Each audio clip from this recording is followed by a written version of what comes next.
Alrighty, Shabbat Shalom, everybody. My name is Jason. I'm Caden. I'm Jaden. I'm Nicole. I'm Eli. And we are the Yahuwah and the Torah channel, and we are so blessed to be able to sit and hang out with all of you guys on a appointed time day that we are on right now. And the Sabbath day is an amazing appointed time. It is one of these times that when you are a child of the Most High, and the only way that we would ever know we are a child of the Most High is by keeping the laws, statutes, and commandments of our Creator.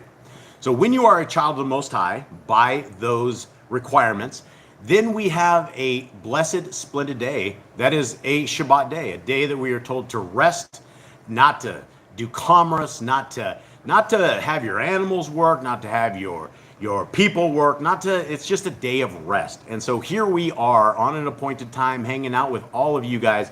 And I see so many family here. I see so many people that I consider more family than the blood that we left back in the North America. We have people here that we love and love us more than our family who has told us to get out of here. You Torah keepers, you're going to go to hell. That's what our family tells us. And so thank you guys, everybody, for hanging out with us and for being a part of this family. Cade, will you please open us in prayer? Merciful Father, I thank you for this day. I thank you for bringing us all together once again. I thank you for guiding us and bringing us to your Torah, bringing us to your Shabbat, showing us the way, showing us your rest. And I ask that as we read today's word, as we read today's Torah, as we read the words of your Son, that is blessed, that it is for our hearts, for our souls, for our minds, that is a blessing to everything that we have for you today, Yahuwah. I thank you for all in his name. Amen. Amen. Thank you very, very much. Cade is on... he's on the sickness train, so if everybody could give him a little bit of prayer. So is Eli. Everyone's kind of like sick here. If you guys can, not two of the five are, they could use some prayer. Now, Jade, will you give us our Shema, please? Hear, O Yisrael, Yahuwah Elohim, Yahuwah is one. And you shall love Yahuwah your Elohim with all your heart, and with all your being, and with all your might. And these words that I command you today shall be in your heart, and you shall impress them upon your children, and shall speak of them when you sit in your house, and when you walk by the way, when you lie down, and when you rise up. And shall bind them as a sign on your hand, and they shall be frontlets between your eyes, and you shall write them on the doorposts of your house and on your gates. Okay, this is one of these verses I love to touch on because I get to use this verse a lot when I'm writing to my brothers and sisters in chains. And, you know, every single week that I experience life on death row or experience life in the prison system, and I get to experience it because I have all these brothers and sisters that are constantly writing us day after day, and they tell us things. They tell us how their life is, the struggles, all of these things. Well, I met a brother, his name is Reuben, and he came into this, and he was actually quoting this, and he quoted this verse, and he started off and he says, I love this verse because it says, hear and believe. And he went off about why hear and believe is a big thing. So I mentioned that the actual word is Shema, and it's not believe. There's no such thing as just believing. It's hear and obey. That is what our Creator has told us to do. And, you know, there's all these different religions, and they're so watered down. It's like they have the grace doctrine, the love doctrine, the once saved, always saved doctrine. And there's all these different doctrines, and they are leading men and women to the bondage of Sheol, the bad parts of Sheol. And so we have a directive. This is from the mouth of the Almighty, who has told us to hear and obey. What are we supposed to hear and obey? Well, we're supposed to hear and obey. Number one is that our Creator is one. He's not two. He's not three. He's one. And he's a jealous Elohim. He's somebody who would not share his deity with anyone else. So right out of the gate, we're trumping this so-called Trinity that we've all been indoctrinated with. Because if we did have a Trinity and it was legitimate, then right before your eyes, you're seeing that the Creator of the universe is lying to you when he says, I am one. So we can't have that. We can't have a Creator who's lying to us when he gives us rules and guidance and saying that we shouldn't be deceptive and we shouldn't be lying. So we know for a fact that our Creator isn't lying. So he continues on and he says that we need to love him with our heart, with all of it, with all of our being, with all of our might. In fact, that's not it, right? We're not talking about belief right here. We're talking about faith-based action to the Torah. Because then what we're supposed to do is we are supposed to impress them upon the children. Any children that we have, anybody that we can possibly do, we're supposed to speak of these. When we lay down, when we get up, when we walk during around the house, it is supposed to be something that is on our heart, mind, and soul every single moment of the day. Now, I was talking to another brother, and we were talking about Torah and the Torah life. And I said, the life is in the Torah in of itself. That when you start walking the Torah, you will become one with the Torah. You'll become one with the covenant path. And he asked, he's like, I don't know how to walk by the Torah. And I explained it to him. It's something like this. If you are eating a steak and you have a big old chunk of fat, we know that there's a Torah command that tells us not to eat the fat. So you chop the fat off and give it to your dogs. You don't eat the fat. That's a beginning of walking the Torah life. When you want to worship our Creator, Well, you're not going to find our Creator in a man-made church, on a 501c3 church with this guy that's taking 10% of people, fleecing them, lying to them. That's not how to walk the Torah. It is about observing the seventh-day Sabbath. And this is where we are right now. So by us gathering and by us observing this day, by us resting, we are walking the Torah. The same thing. Say you're a business guy and you have a business and you have an opportunity to jack the price up about 30% to these unbeknowing people. And so you sit there and rip everybody off. You take that extra 30%. Well, the Creator of the universe has given us rules and regulations. He specifically says we are not to have invalid weights or measurements. So by us taking that 30% that we are ripping people off and making the weights and measurements proper, we're starting to walk the Torah walk. And so we walk the Torah, number one, by knowing it. If we do not know the Torah, you're not going to know what the Torah life is. So this is why every Shabbat we go over the greatest, most amazing things you will ever hear. Point in your life, these are the way forward. And in fact, that's what the Torah means. It means the way forward. It doesn't mean law. It means the way forward. So let us get going into this, Mr. Cole. Who do you got here? All right, we got lots of family today. Let me get back up here to the top. All right, we got Sarah Baker, Razul, we got Joanna, Charles, Jeremy and Callan. What's up, Callan? How you doing, little buddy? Daughter of Yah. Sister Barb, we haven't seen her for a while, so she's here today. Yeah, this is a good day. We're getting everybody. And we got Scott. Scott, what's up, brother? Andy and Elizabeth.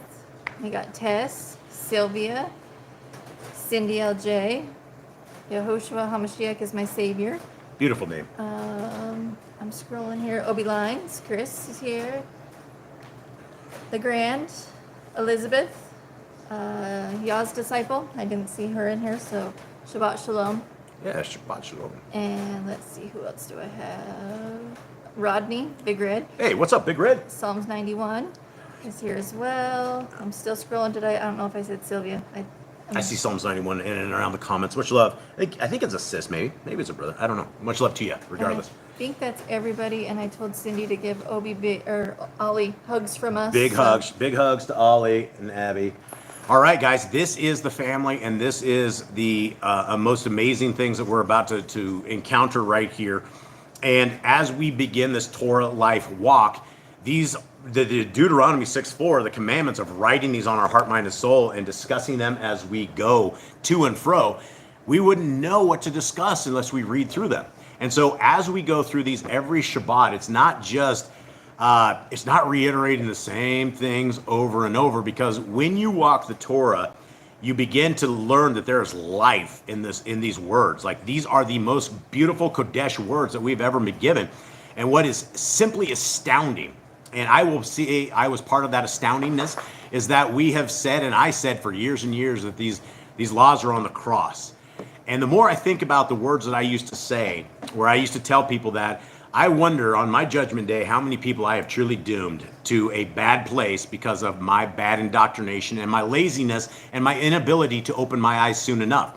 So the laws aren't on the cross, but they are right before us. And they are something that if you keep them, you are qualified as a resident of the kingdom to come. That's the bottom line. It takes two different things to make it to this kingdom. You can't have a kingdom with just Messiah Yahushua, because if you have just Messiah Yahushua, he told us in Matthew 7 that he will be telling those who are lawless to go to hell.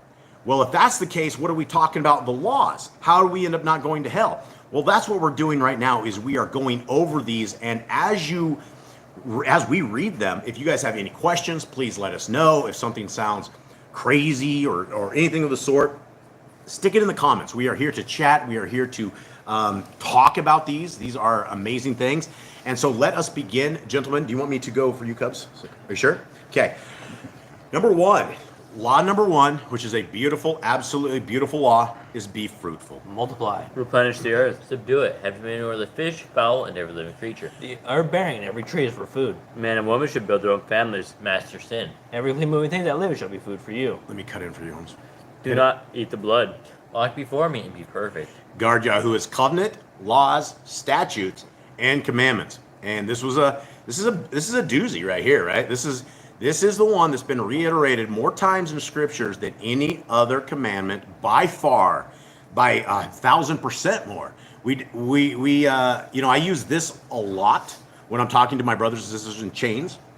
It doesn't take a rocket scientist to sit and see the amount of times that this has been reiterated. So what is it that's reiterated? Well, it says to guard the laws and to protect them. And if you're saying that the laws are nailed to the cross, you are absolutely not protecting them. That's one thing you're not doing. And so we need to understand that we have to be a vigilante for the creator of the universe, for his Torah. That's what our life is all about. When people see us, they should see a different set of people. They should see somebody that makes them very curious, because they don't see others around them quite like this. I have to Okay. interrupt real quick. Yep. Somebody wants to know how to get this on their iPhone or iPad. What are we talking We about? don't have it for the Android yet, or for the iPhone yet. oh, you're only talking for about the Yah Android. Scriptures? Yeah. So yeah, Yah Scriptures, iPhone and iPad, you guys are going to have to use the eSword module, and you'll also have to use the PDFs. And so if you go to yahscriptures.com and go under the downloads, they're all completely free of charge. I don't know if we'll ever make an iPad version of it. They literally wanted $10,000 to make this, to port this over into the iPhone stuff. And I know all you guys with your iPhones, you're used to those kind of crazy fees, but we're just a bunch of jungle dwellers. So I don't know if we're ever going to make that money in this lifetime or not. Continuing on, but you can get them, guys. You can get them on all of your devices, and they do read just the same. And it's not quite the same, but it reads very, very well. If you get the PDF versions, there's a lot of good PDF versions for iPads and iPods that you guys can look at stuff. Okay, every male shall be circumcised at 8 days old. Teach your children the commands and guard the way of Yahuwah. Remember Yahuwah's name for all generations. And if we look at that single command and you look at the King James Version Bible, not only have they taken the name of our Creator out, they've also taken the name of His Son out, and they gave us Jesus, and they gave us all of these things. And a lot of people don't understand this, but the letter J wasn't invented till the 1500s. There's no J sound in Hebrew. A Hebrew's man's name would have never been Jesus. And we lose all of the proper names when we say God. That's simply a title. There's lots of gods, right? Everybody has a god. People worship money as their god. That's not our Elohim. That's not his name. And so remembering Yahuwah's name for all generations is extremely important, which is one of the great things that Yah Scriptures has done, is it has all of the names there. And so no longer do we have to deal with the pagan stuff. As far as that goes, we can continue on. Continuing on. Keep the Passover. Pesach, one of the appointed times of our Creator that we're told to keep. This is what everybody would probably think of closer to Easter, because that is what they did, is they took this appointed time and then they put a fertility rabbit. And if you look up the beginnings of Easter, they were slaughtering babies on an altar, and they were dipping blood, rabbits, or not rabbits' eggs, but dipping eggs and things in this as a fertility rite. For next year. So they would literally have sex with virgins, have the baby, slaughter them that same year, and then next year around, about the same time when a baby was born, they would do the exact same thing. So it was literally a killing ritual that these guys thought was good. Okay, continue on. To keep the Feast of Unleavened Bread, Festival of Matzah. There's one Torah for the stranger and the Hebrew. Very important, very, very important piece right here, guys. And I don't want to get stuck too far out and keep you guys. Actually, I do. We want to keep you here all day. But this is the very, very important thing, right? It doesn't matter what religion you come from. It doesn't matter what you understand. When you come into the understanding that our Creator has a way forward for all of us, we're reading right now the one and only set of laws. We don't have a Talmud. We don't have an oral Torah. We don't have a Babylonian Zohar. We don't have anything other than Genesis, Exodus, Leviticus, Numbers, and Deuteronomy. When we put anything into this outside of these things, we're breaking commandments. So keeping Christmas, you're breaking commandments. Keeping Thanksgiving, I don't know if that's keeping commandments, breaking commandments, but you're definitely doing as the Gentiles do. And there's nothing that we don't have an appointed time called Thanksgiving. And when you look at the origins of Thanksgiving, they literally burned the Indians alive several years before they actually started keeping this. And so this is a tragedy that people have said, yeah, we're just thanking God for everything that we have. But it's part of the Gentile thing. And so if you want to know the way forward that our Creator has given to us, it's Genesis, Exodus, Leviticus, Numbers, Deuteronomy, and there's no other books. So if you want to hook your star to the Creator of the universe, you have His Torah right before us. Okay, sanctify all firstborn to Yahuwah. There are no mighty ones before Yahuwah. You shall not make graven images. Do not bring Yahuwah's name. Do not. Keep the Shabbat, Sabbath day. Another one of these commands that it's big, right? It's bigger than the rest of the stuff, right? Do not kill has 4 verses that reiterate it. Keep the Sabbath is reiterated quite a bit. And then if you look in the Apocrypha, it's all over the place. Everybody knows the Sabbath was kept before creation. People are keeping Sabbath. There's entities somewhere else in another realm right now that are keeping the same day that we're keeping right now. So it's important that we understand that the Sabbath day was made for us so that we could survive. Honor your parents. Do not kill. Do not break wedlock. Do not steal. Do not make false accusations against your neighbor. Do not covet anything of your neighbor's. Do not make an altar from rock that a tool has touched. Do not go up to the steps. Do not go to the altar by the steps. If a man steals cattle, he shall restore it 5 times. The laws for criminals, how to deal with those who are being evil. Do not lie with beasts. No sacrifice to other Elohim. Do not oppress a stranger, fatherless, or widow. Do not charge your brother interest. If you borrow your neighbor's raiment, return it to him before sunset. Do not curse the ruler of your people. Do not eat what is torn of any beast. No false report. Do not follow a multitude of evil. Do not judge unrighteously against the poor. Bring back your enemy's cattle if you find it going astray. Help the animals of your enemy. Stay away from rumors and gossipers. Take no bribes. Do not oppress a stranger. Love the stranger. Give your land rest in the 7th year. Do not mention any pagan names. Keep the feast of Yahuwah. Do not cook your goat and his mother's milk. Obey the messenger Yahuwah sends before you. Do not bow down to other Elohim. Serve Yahuwah. Make no covenant with other Elohim or outsiders of the land. Do not use this anointing oil on a normal person or this perfume. It's a concoction that was made by the priest that our Creator says, don't replicate this. Do not eat the fat. Do what you say you are going to do. Return what is your neighbor's. Obey Yahuwah's dietary laws. Women's time of separation. Obey Yahuwah's hygiene laws. Keep the Day of Atonement, Yom HaKippurim. Do not uncover the nakedness of your family. Do not take your woman's sister for a wife. Do not lie with a woman in her uncleanness. You shall not sacrifice your children to Moloch. Do not be a sodomite. Be Kodesh. Do not reap the corners of your field, or you shall not glean your vineyard. Do not deal falsely or defraud your neighbor. Do not lie or be a liar. Pay your workers for the day's wage they are due. Do not harm the disabled. There's one. Should we put this one on the tree? Right? This is the lunacy of when you put the laws of our Creator on the cross, right? That's the craziest thing ever. People will literally look at you with a straight face and they will tell you the exact same stuff. Now, I will tell you, and this will probably offend those, but I am convinced that any religion is as bad as any cult, right? Everybody's like, oh, you're in a cult.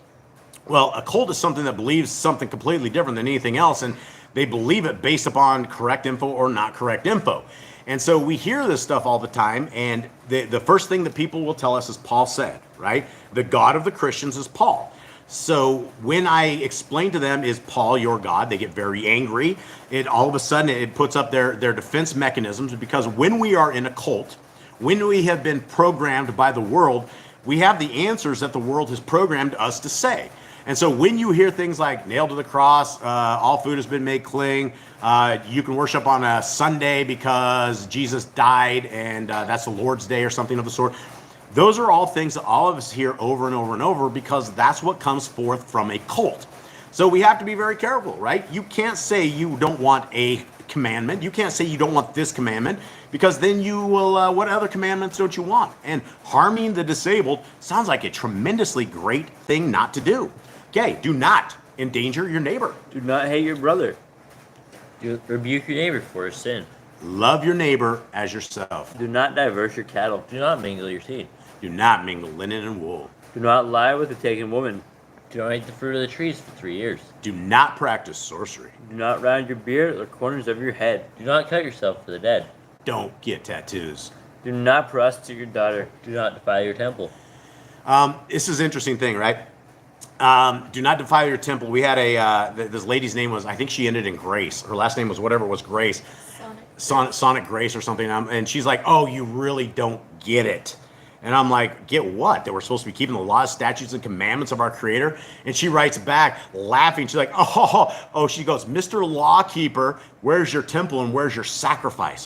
So right out of the gate, you can either laugh at this or be sad about the ignorance of people, that people do not understand that our bodies are the temple, that we are the temple of our Creator, and we no longer need a sacrificial system because we have a Mashiach, we have a Christos, we have we have the Son of the Most High, who came and walked this Torah absolutely perfect, which qualified him not only for a sacrifice, but it also qualified him as our Melchizedek priest, as an undefiled priest that doesn't need a sacrifice before they help us absolve us of these sins.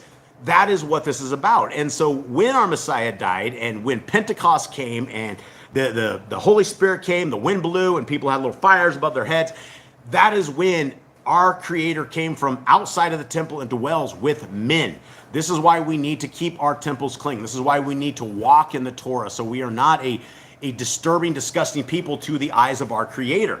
And how do we become disturbing and disgusting? We do that by defiling ourselves. When we're sitting here eating pig, imagine this. Our Creator knows what's good and what's bad for us, but yet we, the Christians, will fight. They literally will throw down and start towing the line. Come on, man, you say this isn't my fighting words. If they can't have the pigs, I want to eat the pig, right? It's everything. That's all they want is some bacon. That's it. Don't defile your temple. Okay, continuing on. Do not consult the mediums. Respect your elders. Have correct weights and measures. Do not walk in the manners of the nation. Guys, Christmas, Thanksgiving, Easter, shopping on Saturdays, looking like the world, tasting like the world. We are to look different, right? If you look like the world, what's the difference between you and the world, right? We have to separate ourselves from this evil world that is completely turned. Look, the entire world is now openly serving Satan. It's just the way it is. I don't think it was like this 25 years ago when I was a kid. I don't know. Maybe I was just ignorant. But it looks like right now that the world has truly taken the lead of Hasatan and is walking in the manners of the nations beyond. So that's what we're called to be out of. And so we need to be different. Continuing on. Keep the feast of first fruits, Shavuot, Omer count, or what they call Pentecost. Keep the feast of trumpets, Yom Torah. Give the piece of the coat, Shabbat Atzeret. If you blaspheme the name of Yahuwah, you shall be put to death. If you kill your neighbor's animal, you must give him another. You repay injury for injury. Honor the Jubilee year. Confess your sins to Yahuwah and repay who you have trespassed against. The Torah being Nazir. Wear tzitzits on the four corners of your garments. The law of whoever touches the corpse. Follow Yahuwah's law of inheritance.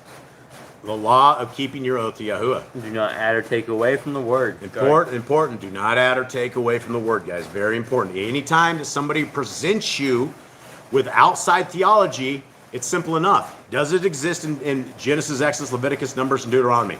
That is our guidepost. That's what we look. That's our litmus test. When it fails the first 5 books of scriptures, then it fails anything that should be a part of our life. So we know what is legit and what is not.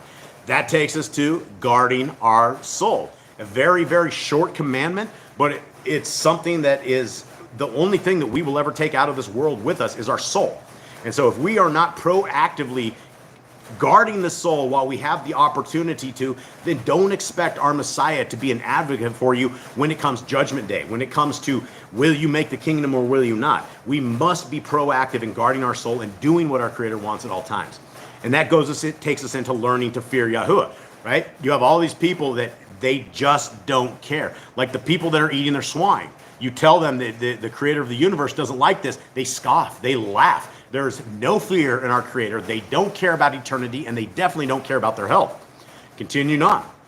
You should love Yahuwah with all of your heart. Bind the Torah, laws upon your hand, and fronts between your eyes. Write the laws on your doorposts. Do not tempt Yahuwah. Do what is right and good in the sight of Yahuwah. Do not be afraid of your enemies. Remember Yahuwah. Circumcise your heart. Cleave to Yahuwah. Swear by his name. Destroy graven images. Do not make an idol of Yahuwah as the pagans do their Elohim. Rejoice in all Yahuwah has blessed you with. Do not do what is right in your own eyes. Guys, I want to go back real quick, rejoicing with all the Yahuwah has blessed you with. I get to talk to a lot of dudes who are in I don't know any other way to say it except they are in a cycle of torture.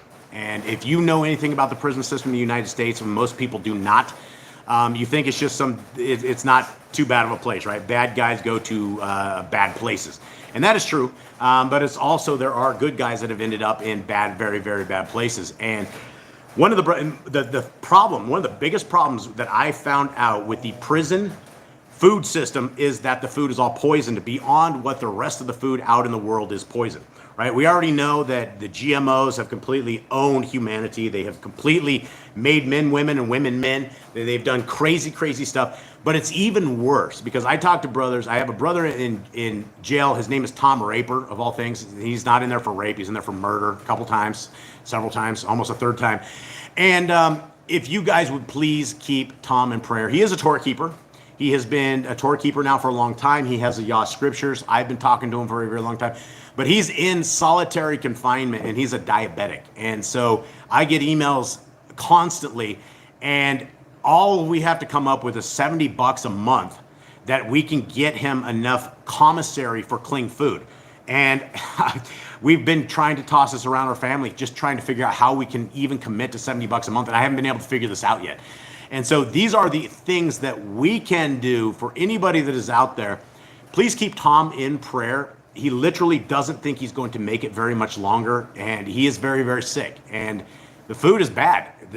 I've talked to probably 30 people who've told me that the food coming from prison isn't even, you don't even know what it is. It's just all unclean food, and it makes everybody sick. And they're all sick. And so, guys, when we have things like rejoice and all that Yahweh has blessed you with, if you're able to take a clean glass of water, if you're able to take a deep breath of air, if you can still see out of one eyeball, if you still hear out of one ear, if you still are able to even wander around, if you can wheel yourself around, if you can crunch yourself around, right? We have blessings. We're still alive. People right now in these prison systems that you would be astounded with the kind of conditions they are in with. And so I'm telling you guys have a lot of blessings, and unless you actually know how bad others have it, then you don't know what kind of blessings you have. But I promise you guys, regardless of your situations out there, you have it 1,000 times better than even the best day on death row or in these solitary confinements within these prisons. Continuing on, do not do what is right in your own eyes. Do not harden the words of false prophets. Do not make any baldness between your eyes for the dead. You shall not eat any abominable thing. You shall give to a stranger of clean food that dies of itself, but you shall not eat of it. Give tithe of your increase of seed year by year. Lodge the end of the 7-year lease. Do not borrow from the nations. Do not harden your heart, nor shut your hand from the poor. Guard month 1 of Yahuwah's calendar. 3 times a year, all males shall appear before Yahuwah. You shall make judges and officers in all your gates. Do not plant Asherah poles near the altar. There must be 2 or 3 witnesses. Hearken unto the prophet Yahuwah has chosen. The prophetess of Deuteronomy. Do not remove your neighbor's property line. How to deal with a false witness among Torah keepers. The first child is yet double portions. If your brother's cattle or clothes are lost, you find them, you must return them. A woman shall not wear a chain to a man, nor a man wear a chain to a woman. Guys, I got to throw the first child under the bus on this. Every time that we go through these laws, statutes, and commands, we have Jade. He's our firstborn. He's the twin. He's baby A, or is what the doctor said. So homeboy is always sitting here, and everybody at the table kind of looks over at Jade because Jade shakes his head like the firstborn gets double portions. And so I'll just give you a little insight about his. Eli's over here shaking his heads. All the rest of the brothers are picking up rocks and things. So we'll just keep it at that. Okay, continue on, Phyllis. Where were we at? A woman shall not wear a chain to a man, and a man shall not wear a chain to a woman. If you find a bird's nest with the mother and the babies or eggs, take the babies and not the mother. If you build a new house with a flat roof that it will be lived on, you must put a railing around it. Do not be a prostitute. Do not use dirty money. Law of divorce. Do not take a person's millstone for a pledge. If you lend to your brother, do not enter his house to get your payment. He must bring it to you. Return his clothing before sunset if that was his pledge. Do not oppress a hired servant that is poor and needy. Every man shall be put to death for his own sin. Do not go back to the forgotten sheep in the field, be it from stranger, fatherless, and widow. Do not muzzle your ox when he treads out grain. If your brother dies and has no child, you shall take his wife and name the firstborn after your brother. At the end of 7 years, you are to read the Torah at the feast of Sukkot. Yeah, Joanna, I understand. I've talked to a lot of dudes in there, and a lot of dudes were a lot of them figured out, but a lot of them didn't. And so yeah, I won't go on any more than that because the world has a problem with truth. Okay, here we are, everybody. We are going into. Let us go into Leviticus. Jade, can you please give me a breakdown of where we are at into this particular reading right here? So we are now in the days of Leviticus. We made it through creation, the tribes of Israel, Abraham, Noah, the flood. We made it through all of them. Now we are on to the tribes of Israel, 400 years removed from when they went down to Egypt. They made it out. Moses freed the people through Yahuwah's power. He made it out. They went to war with some of the people on the way out. And now they got to Mount Hermon or Mount Sinai, and they are getting commands. Yeah. And they are learning. And they got commands. Mount Sinai. Yeah. Camp. They found out it was a golden calf. They are celebrating another god, and Moses went down there and killed a whole bunch of them. And then he had to go back up to the mountain because he destroyed the tablets of stone that Yahuwah had given him. So he had to go find new tablets of stone, and he carved them himself.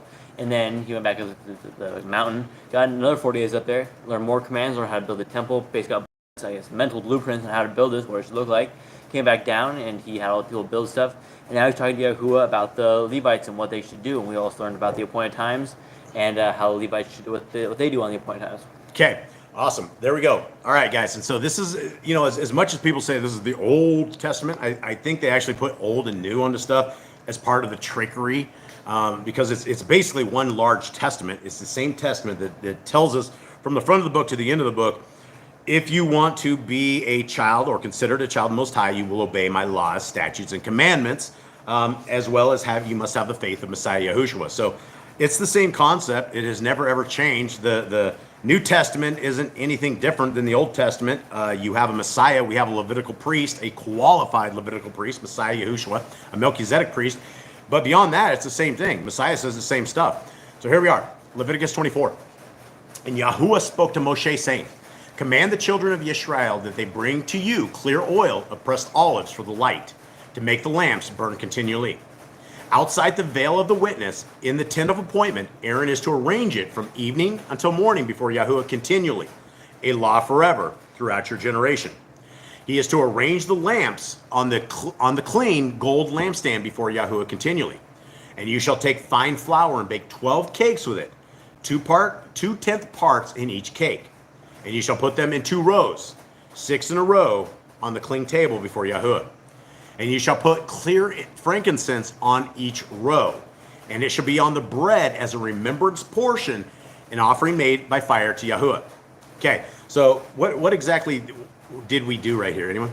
So basically this is Aaron's stuff. He's supposed to be able to keep this lamp going forever, this fire going forever. Yeah, and then we broke into the bread, and so we have basically 12 pieces of bread, and then verse 7 says you put clear frankincense on each row, and it shall be on the bread as a remembrance portion. So this is interesting that we have, frankincense on top of this. What do you got, Mystical? I was just laughing at Sister Barb's comment. Okay. She says, even though Yah asks to give your oldest double portions, You have to speak up there. Eventually he will balance the scales, little brothers. Ha! But there's a reason why the oldest is supposed to get the biggest portions. Why is that, Jade? Come on. You're on the hot seat now, bro. Why should the oldest? It's supposed to help the family after dad goes, and then it's supposed to help the family. Like the oldest is supposed to be the most responsible leader of the family, right? When Right. Dad's still here. Sister Barb says the oldest is in charge of caring for the parents and the siblings. Hold on. Do you feel like you're being cared for by Jade? No. It sounds like a war in here. I don't know what we're talking about here. Okay. All right, let's continue on, guys. Let's not get out in the weeds too far. Okay. On every Shabbat, he is to arrange it before Yahuwah continually, from the children of Yisrael, an everlasting covenant. And it shall be for Aaron and his sons, and they shall eat it in the Kodesh place, because it is most Kodesh to him from the offerings of Yahuwah made by fire in everlasting law. Now, something I do not know about is I've never eaten frankincense. But when I read this, I was wondering, I'm like, what? First of all, I thought it was an offering for Yah. They put frankincense on it. But then it goes off, and this is for Aaron and his sons. So I'm guessing the frankincense probably just makes it smell good and doesn't make it taste bad, is my guess. I don't know. Anyone in the chat, have you guys ever eaten frankincense? Is that something? Let me know so we can continue on that. Okay, 10. And the son of a Yisraelite woman. Okay, so we're continuing on. Now we're breaking out of this. We're going into this. Cleanses. Okay. Okay, so Sister Barb says cleanses. That's maybe it. Maybe it's some good stuff. Maybe we should all be eating frankincense on our bread. Continuing on. This is an important part right here, guys. 10. And the son of a Yisraelite woman, whose father was a Mitzrite, went out among the children of Yisrael. And the Yisraelite woman's son and a man of Yisrael strove in the camp. Okay, so let's identify exactly who it is that we're dealing with right here. Who is this, gentlemen? So basically, there's a woman from Egypt. Yep. She married a guy from Israel, and it looks like she departed with them, and she's been wandering with them in the desert. Yes, and they have. Go ahead. It's actually the son. The woman is a Yisraelite, and father- the father's a Mitzrayite. Oh, father. There we go. Father father's was a an Mitzrayite. Yeah, and the woman was a Yisraelite, and they had a son. So they had the son, and the son was well. Let's read. And the Israelite woman's son blasphemed the name and cursed. So they brought him to Moshe. Now his mother's name was Shelomith, the daughter of Divri, of the tribe of Dan, and they put him under guard, that it might be declared to them at the word of Yahuwah. Now, we don't hear a lot of times in scriptures about a jail or anything of the sort, but there is some sort of a jail that just happened right here. This kid was put into this. How old do you guys, let's take a guess. How old do you guys think this kid was? Not that he could be punished. Wasn't like a little kid. Screwing Okay, so you think he's older? Give me a rough guess. What do you think? Probably 30s, 40s. 30s, 40s? Well, that's really old. I think probably 27. I've seen 20s, early 20s, early 30s. somewhere So around there. this kid got into a dispute with, An average Yisraelite. I mean, because if he was like a little kid, the parents would just spank him, say, "Don't do that, and go back inside." is there a limit to the age when I can't spank you guys? I hope so. All right. They get a little too large. Yeah, they get large. You have to hold them down. I need some help. I need 2 or 3 of us. That's why we have brothers, right? To hold the one down that's getting spanked. Okay. So he's in jail, right? And Yahuwah spoke to Moshe saying, bring the one who is cursed outside the camp, and all those who heard him shall lay their hands on his head, and all the congregation shall stone him. And speak to the children of Israel, saying, anyone who curses his Elohim should bear his sin. Shall bear his sin. Okay, so how do you think this went down? Because number one, this isn't going to be something that people are going to be okay with. Like, this kid isn't going to walk out and let everybody put their hands on his head. He had time up. You think he's all tied up? He has to be. You think he's tied from the building? Think they tied him They up? probably tied him to a post. You think they had hands behind his back, handcuffs, Probably. Probably tied him to a post. a post? You think Because if his hands are free, he could start picking rocks and fire and back at people. And what do you think this guy is going to be saying as he knows what's going to be happening, and all these same people are going to come out and they're going to put the last thing this guy gets is everybody's hands from this thing on his head before they pick up the rocks and they kill him. What do you think the last few moments are going to be? What do you think this kid's going to be doing? Do you think Not very happy. he's going to be angry, or is he going to have remorse? Probably angry. Yeah, I don't know if there's any remorse into him on this. And so I think there's remorse. He would have been like, "Oh, I'm sorry," and repented. this incident is why we have this commandment of do not blaspheme the name of Yahuwah. Okay, so this is what happens. This is how serious blaspheming the name of our Creator is that it carries the death sentence with it. Okay, so 16 is where we're at, right? Yeah, so let me do 15 again. 15, and speak to the children of Israel, saying, anyone who curses his Elohim shall bear his sin. And he who blasphemes the name of Yahuwah shall certainly be put to death, and all the congregation shall certainly stone him, the stranger as well as the native. When he blasphemes the name, he is put to death. Big things, right? Don't mess around with the Ruach HaKodesh, and don't blaspheme the name of Yah. It's bad news. It's not a smart decision that you have made when you take the guy that designed you and you start cursing him. It's just a very, very bad idea. 17. And he who smites the life from any man shall certainly be put to death. And he who smites a beast repays it, body for body. Okay, so we have a 17 is what happens if you kill somebody, right? If you smite the life from any man, you will be put to death. Now, a lot of people struggle on this because they have been in a religion of Christianity, and it's all about love, it's forgiveness, turning the other cheek, and being different than these kind of set of rules. And that's why when we have rules like this, people are abhorred. They're like, oh, why would we do this? We're supposed to turn the other cheek. Guys, everything needs to be in context. We have a set of guidelines, the Torah, which is to govern our entire life. That's what it is all about, from the beginning of the day to the end of the day. And these laws and regulations, when we have the kingdom to come, it's going to be the same laws and regulations. When you end somebody's life, it should be a death sentence according to the scriptures. 18, and he who smites a beast repays it, body for body. Big thing, right? So you're walking by a fence, some guy's cow like horns you or something, you like kill it. Well, you got to repay the beast, right? You got to pay for that thing. Okay, 19, and when a man inflicts a blemish upon his neighbor, as he has done, so it is done to him. fracture for fracture, eye for eye, tooth for tooth. As he inflicts a blemish upon him, so it is done to him. Pay attention, boys. I want to talk about this part. And he who smites a beast repays it, and he who kills a man is put to death. All right, so right out of the gate, starting on 18, if we kill somebody's cattle or somebody's beast, their dog or whatever it is, we repay for it. If we hurt somebody, we take out their eye, we fracture their hand, we have tooth for tooth. We do this according to the Torah, it is done to us. Now, what is the difference between the days of Messiah and these days? Why is everybody under the instructions that they don't think this should happen, that we should turn the other cheek when things like this happen, right? Because they think there's no more law. Because they think that all of a sudden that this is teaching a brand new law. That is correct, yeah. And so we are not under a new law. Our Messiah did not come to bring us new regulations.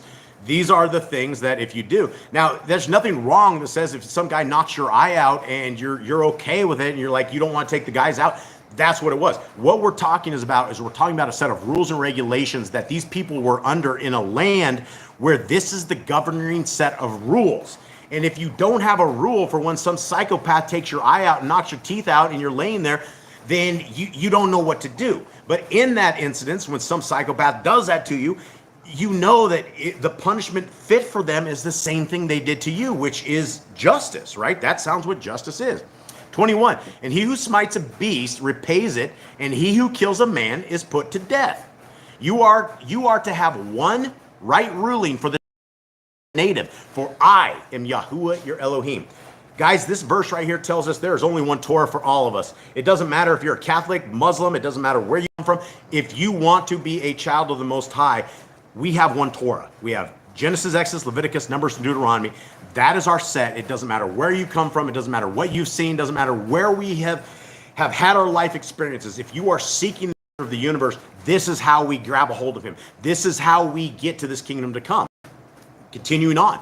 And Moshe spoke to the children of Israel, and they brought the one who cursed outside the camp and stoned him with stones. And the children of Israel did as Yahuwah commanded Moshe. Okay, big stuff, right?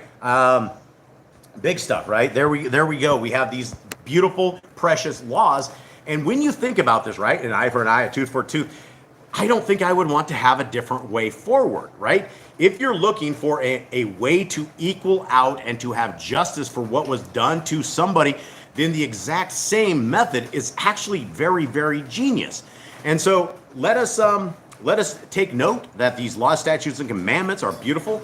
They are very, very amazing. So here we are in Matthew 24. I'm waiting for Jade to get back here so that he can break this down for us. Jade, give us a quick breakdown of what happened in the previous verses of Matthew. And I do have 3 kids, but I only have one that will actually break this down properly. Oh, Eli gave me the... Go ahead, Eli. No, it's all right, Jade. You gave me the look. It's all right, Jade. Eli. All right, go ahead, Jade. So we are in the days of the Messiah. This is the day after the captivity of Babylon. They're now in captivity in Rome. Romans are ruling over them. When Yehoshua was born, Herod wanted to kill all the babies because he didn't want any other kings to rise up. He heard stuff from the wise men that they said there was going to be a king of the Jews. And so he went and killed all the babies that were born in Judah. And Yehoshua's parents fled to Egypt for a few years. They came back when the messenger of Yahuwah said, hey, it's time to come back. You're good to go. Yehoshua came back from Galilee. He grew up there and learning in the temples, even teaching some of the old, wise, learned people. And he is roaming around, grabbing disciples, teaching the world and healing them. He has done so many miracles at this point. And he is Did you say killing them or healing them? healing them. Oh, okay. He's not killing anyone. Oh, okay, sorry. He did drive people out of the temple, probably hurt them a little bit. But he has made enemies with the Pharisees. He has gone against what their traditions and what they believe, the traditions they brought out of Babylon and all that stuff. He has gone against that, and he has made enemies with them. So they are after him and plotting to kill him, and he is going around teaching again. Yep. And this is probably one of the most misunderstood, most Christian quoted chapters in all of Scriptures. This is one of these things that the Christians think that they are on their tribulations coming. They think that this is all current events, when we have to actually figure out what's current and what's not. Let's begin. Matthew 24.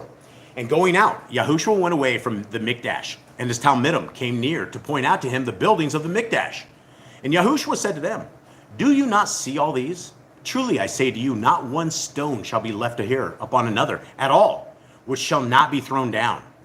And as he sat on the Mount of Olives, the Talmidim came to him separately, saying, say to us, when shall this be? And what is the sign of your coming and at the end of the age? Okay, so let's talk about this real quick, because if you don't understand what this question was, then this entire chapter is going to leave you completely befuddled. Number one, we have a lot of questions here. The very first thing is the disciples of our Messiah were standing around. They were looking at the temple. They were pointing out to him the beautiful buildings, all of this stuff. And they're like, wow, look at this, is just so amazing, Messiah. And he goes and he tells them, he's like, not one stone shall be left here upon another at all, which shall not be thrown down. So right out of the gate, these guys are like, what? What's going on? And the question becomes, say to us, number one, when will this be? Number two, what is the sign of your coming? And number three, what is the end of the age? So you have three separate questions right here. And if you don't understand the questions, you're going to take this completely wrong. And the Christians have run away with this. So let's talk about what this is. And Yahushua answering said to them, take heed that no one lead you astray. For many shall come in my name, saying, I am Hamashiach, and they shall be led, and they shall lead many astray. Okay, now we're starting to hear the answers to the questions, right? The very first question is, when they ask this, three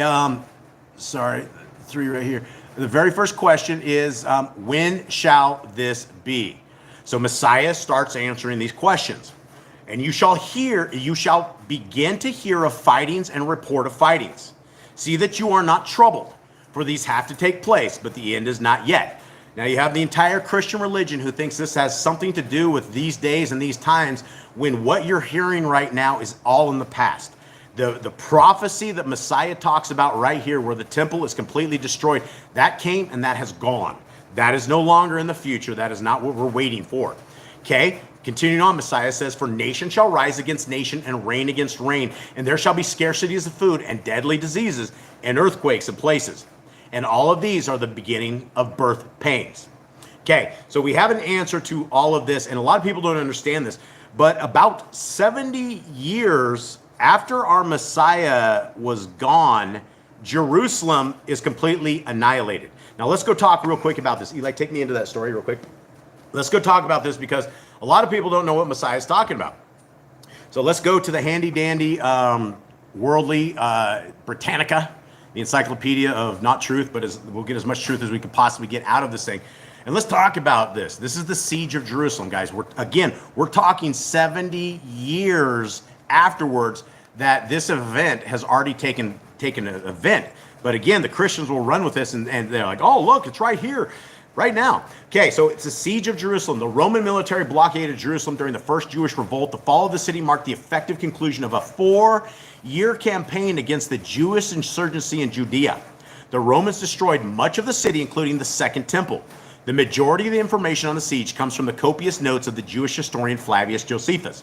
And he has a lot of stuff, definitely. So let's read this, and let's read it in context, what happens. In 63 BC, the Roman general Pompey captured Jerusalem. The Romans ruled through a local client king and largely allowed free religious practice in Judea. At times, the divide between monotheistic and polytheistic religions caused clashes between Jews and Gentiles. This friction, combined with the oppressive taxation and unwanted imperialism, culminated in the 66 CE in the first Jewish revolt. The revolt was successful at first. Jewish forces quickly expelled the Romans from Jerusalem, and a revolutionary government was formed that extended its influence into the surrounding areas. In response, the Roman Emperor Nero sent the general Vespasian, and this dude is all over the book of Maccabees, all over this, as well as the book of Josephus. This is exactly what happens. They sent Vespasian to meet the Jewish forces, an endeavor that pushed the majority of the rebels into Jerusalem by the time the Vespasian was proclaimed emperor in 69 CE. So there is the fall of what Messiah was prophesying to everybody right here. In April 70 CE, about the time of Passover, the Roman general Titus besieged Jerusalem. Since that action coincided with Passover, the Romans allowed pilgrims to enter the city but refused to let them leave, thus strategically depleting food and water supplies within Jerusalem. Within the walls, the Zealots, a militant anti-Roman party, struggled with other Jewish factions that had emerged, which weakened the resistance even more. Josephus, a Jew who had commanded rebel forces, but then defected to the Roman cause, attempted to negotiate a settlement, but because he was not trusted by the Romans and was despised by the rebels, and talks went nowhere, the Romans encircled the city with a wall to cut off supplies to the city completely and thereby drive the Jews to starvation. By August 70 CE, the Romans had breached the massacred much of the remaining population.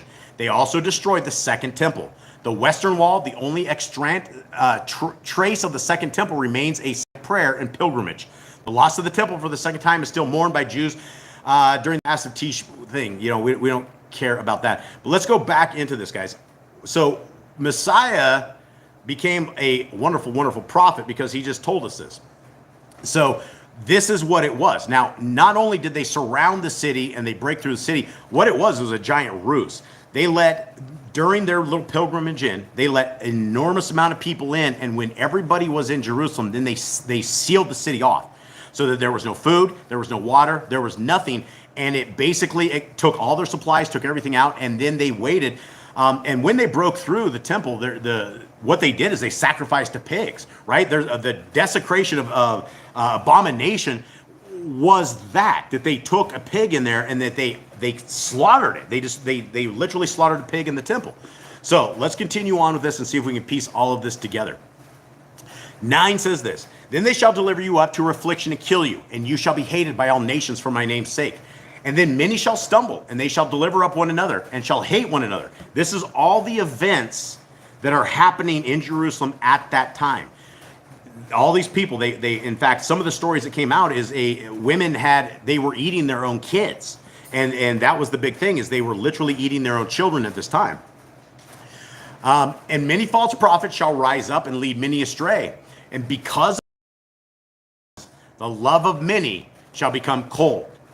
But he who shall have endured to the end shall be saved.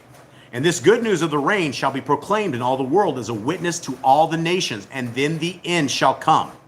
So when you see the abomination that lays waste, spoken of by Daniel the prophet, put up in the Mikdash, he who reads, let him understand. Then let those who are in Yahudah flee to the mountains. Now the Christian side of this entire thing is that the Christians believe that this event is going to happen where, more than likely, at this point, it looks to me like Trump is a fantastic candidate for the Antichrist. Elon Musk is an absolute beautiful candidate for the false prophet. Between these two people, and you have Trump out there saying we're gonna put this temple up, we're gonna do all of this. Now, the temple that would go up is not sanctioned by the creator of the universe. It's not something that he has told us to do. It's none of this. So Christians are always like, well, the Antichrist is going to build the temple, and then they're going to slaughter a pig in 42 months, and this is what this is. Guys, this has already happened. This prophecy has come, and this has gone. They had the abomination that lays waste, spoken by Daniel. It already came, and I'm sure there's others who are like, no, this is end times. I do not believe that. Okay, so when you see the abomination that lays waste, spoken of by Daniel the Nabai, put up in the Mikdash, he who reads, let him understand. Then let those who are in Yahudah flee to the mountains, right? Here's more instructions. We aren't in Yahudah. These guys were in this tribe. If you see them waste the temple, if you see Jerusalem being taken out, you need to flee to the mountains. Let him who is on the housetop not come down to take whatever out of his house. Guys, we don't have housetops anymore. I don't know if they live on housetops in Jerusalem anymore, but back in the day, absolutely lived on housetops, and that's why they have a commandment that says if you have a housetop, you need to put a railing around the house so people don't fall off and die coming off your house. But this is past tense things.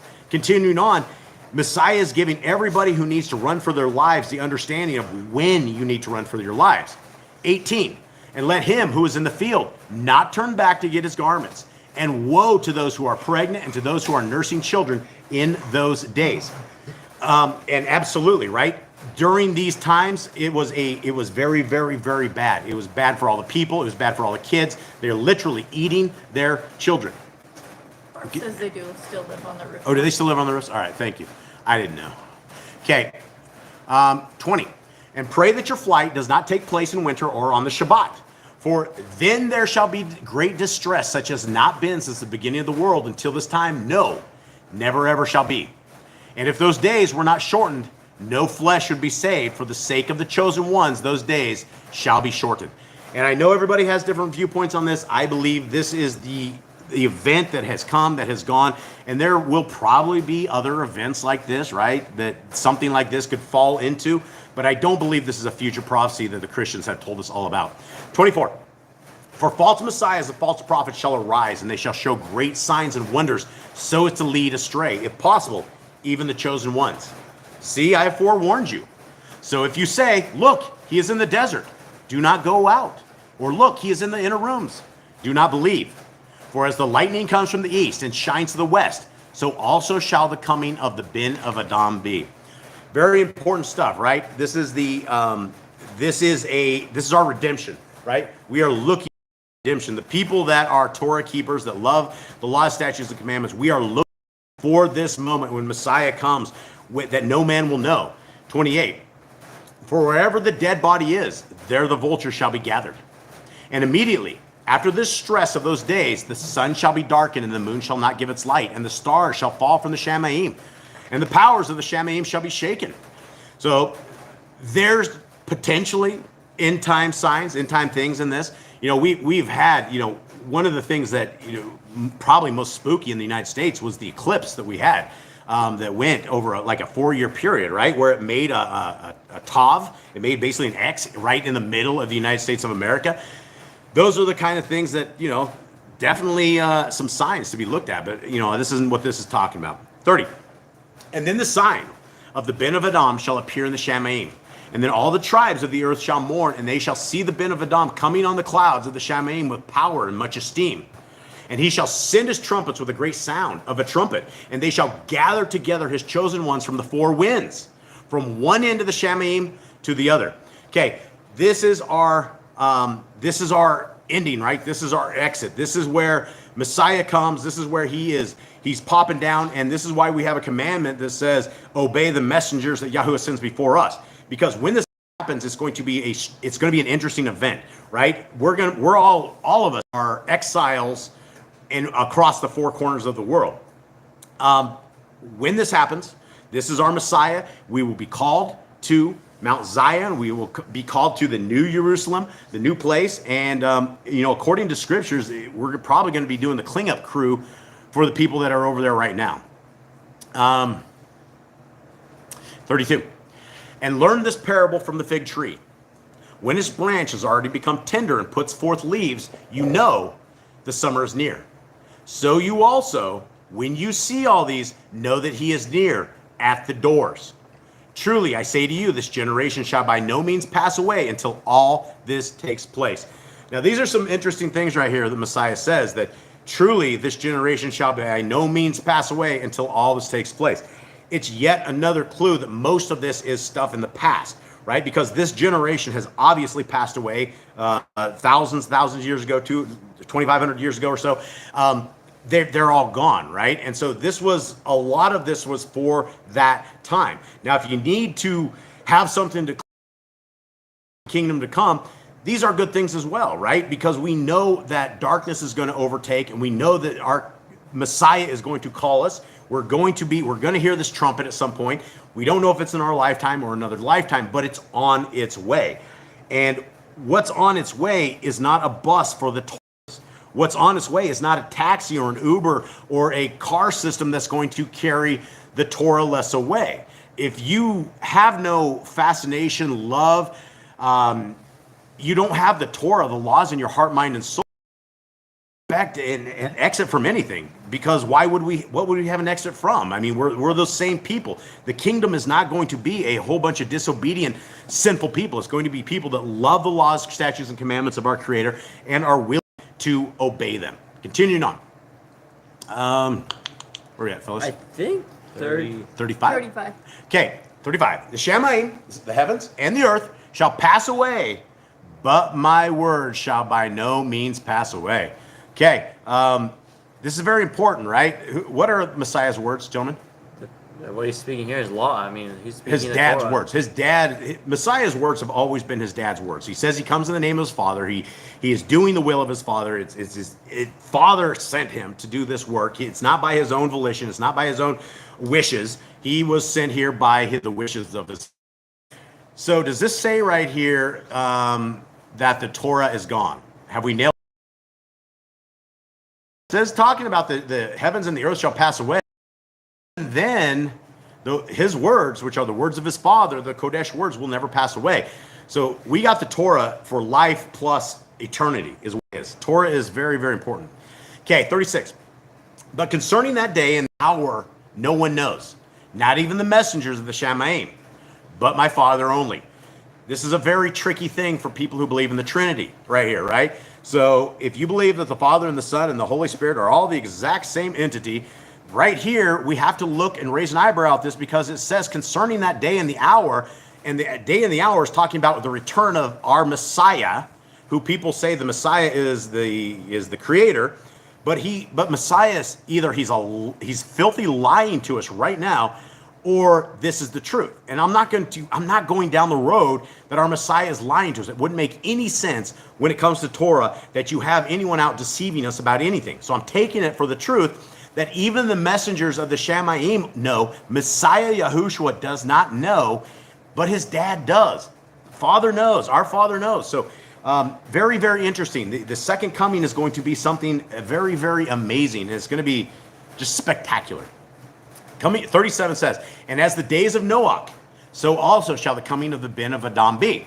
So we have another clue, right? What are the days of Noah, Phyllis? Well, people sinning, doing great evil. Okay, check. We're right there. What else? Nephilim, giants. Oh, does it say? Huh? It says something. Does it say in the next verse? Okay, well, let's just talk about this, even though we'll go into what is it? And we had the giants. We had the giants. We had corrupted DNA. We had the double helix. That is no longer the double helix, and it has become some funky stuff. And you have all of these monsters. Essentially, you had angels that mated with women. They had children. Then they had children, and then they had children. And every single entity got bigger and bigger and bigger until these things were sitting here wiping out mankind. And so, as in the days of Noah, what do we expect? A completely lawless world, a world that's probably humanity is almost over, like there's no hope left, because had our Creator not flooded the earth, had he let these monsters take on, there would have not been any man left. The sons and daughters of the Nephilim, of the Nephilim, of the Watchers, they were eating humans. They were eating that. The humans became their food. They got so big, they were real hungry things. Okay, so we have a clue. 38, for as they were in those days before the flood, eating and drinking, marrying and giving in marriage until the day that Noah entered into the ark, and they did not know until the flood came and took them all away. So also shall the coming of the bin of Adam be. Very concerning for all of us, right? It's going to be something that we're not expecting. We're just living life as normal. And if we're living life as normal and it is a normal Gentile life, we're doomed. Guys, there's no such good word as Gentile. Gentile is a bad word. It means you're out of covenant. It means that you don't care about the laws, statutes, and commandments of our Creator, and that you're willing to violate them. Take that cup off here, please. You keep bouncing on it. Okay. Sorry, guys. Continuing on. Messiah says this. And two shall be left. The one is taken and the other is left. This is where you have all of these people that are law-breaking sodomites. They have made their own Bible.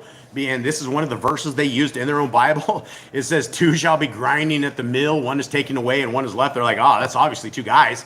That's what they have always said in this. That's literally a, remember the King James Version. Wasn't it Queen James Version Bible is what they called it? Yeah. I think it's the Queen James. It came out like probably a decade ago, but it was pretty rough. Yeah, it's definitely, they called it literally the Queen. Even the King James Version says two men shall be in one bed, one shall be taken. And yeah, there you go. In the King James, we had two men in one bed or something of the sort. So, it's funny how the translators have totally left us to the wolves, which is why you guys should download Yah Scriptures and get it while we still can. Okay, continuing on. Messiah gives us another warning. Watch therefore, for you do not know what hour your add-on is coming. Guys, this is it. If we are not ready, and how do you be ready? Well, is it just faith in Jesus? Do we have to love our neighbors ourselves and that's all the Torah? That's not it. If we are not astute, astounding Torah keepers, you're not going to make this. We're not going to make this cut. And this is very important that we do make the cut, because I don't know any other place that if we don't make this cut, who knows if you make anything else. Continuing on, this is why we need to be ready. And know this, that if the master of the house had come, what hour the thief would come, he would have watched and not allowed his house to be broken into. Because of this, be ready too. For the Ben of Adam is coming at an hour when you do not expect him. Who then is trustworthy and wise servant, whom his master put over his household to give them food in season? Blessed, Baruch, is that servant whom his master has having come shall find so doing. Guys, that's a question to all of us as we start wrapping this up. When Messiah Yahushua comes, what are you going to be doing? Where will you be at? Do you know the first 5 books of scriptures very intimately? Have they been written on your heart, mind, and soul? Have you taught them to your kids? Is your family in them? Are you doing everything possible that you are becoming a citizen of the kingdom to come? And there's no other way to become a citizen of the kingdom to come except by example that we have, where we walk the Torah as perfectly as we can perfectly walk it. And it's not something that's easy to do right out of the gate, because we live in a worldly world that even when we start keeping Shabbat for the first time, it was weird, because it was one of these days it felt like the day would never end, and it just kept going. So when our Messiah comes, are we keeping Shabbat? Are we keeping his appointed times? Do we look like the world, taste like the world? And if we do, then we're going to be classified with the world. And I don't want to stick with this world. This world is filthy. These people are disgusting. The Satanists are all just really, truly disgusting people. Continuing on. Truly, I say to you that he shall put him over all his possessions. Where did it end up at? Baruch is the servant whom his master having come shall find him doing. Truly, I say to you that he shall be put over all his possessions. Guys, are you looking for an opportunity in the kingdom to come? This is a sales pitch. This is a classified ad for all of you. If you are looking for the kingdom to come, if you are looking for a brand new location with a better world, better people, and a hopeful world, then the kingdom to come is the place that you want to be. But if that evil servant says in his heart, my master is delaying his coming, and begins to beat his fellow servants and to eat and drink with the drunkards, the master of that servant shall come on a day when he does not expect it, and at an hour he does not know, and shall cut him in two, and appoint him his portion with the hypocrites. There shall be weeping and gnashing of teeth. So there we go, weeping and gnashing of teeth. We have an opportunity to seek our Creator where he is able to be found, or we can go to a place where it looks like eternity. Everybody is not happy. Nobody's happy there, weeping and gnashing of teeth. That doesn't sound like a good place to me. So we have a choice today. We can be a Torah observant people, or we can be raging Gentiles. There's no left, there's no right. It is a center path. It is a road with a wide path that leads to destruction. So it is up to us. And if you are hearing these words and you've never ever heard Torah before, this is your opportunity that you can absolutely, without a shadow of a doubt, start on this Torah path. And the Torah path begins in Genesis. It ends in Revelations. Everything is all the same. And if you're confused at the words of a man named Paul, then don't read the words of Paul until you are foundationally set in the first 5 books of scriptures. Paul didn't separate darkness from light. He didn't die on a stake. He might have died on a stake. I don't know exactly how he died. But we know he didn't die for our sins on a stake as the Redeemer of the world. So if you want to trump the words of our Creator over a man, that's your prerogative, but it's also a very bad decision, is what I would say. So with that, everybody, we thank you guys very, very much. Jade, will you please bless our brothers and sisters on the way out? Yep. Yahuwah brought you and guard you. Yahuwah makes face shine upon you. Yahuwah lift his face upon you and give you peace. Thus I shall put my hand in Israel, and I myself shall rock them. Okay. All right, everybody. Much love.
Don't hide your face in your anger. When Jerusalem is oppressed by the nations, the place of your throne, a desolation, come down.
All right, beautiful family. May Yahuwah bless you and keep you. May his light forever shine on you. May his grace be a part of your life. May the Torah be everything in your life. And may we all high five each other in the kingdom to come. Much love to you all. Shabbat shalom. Shabbat shalom.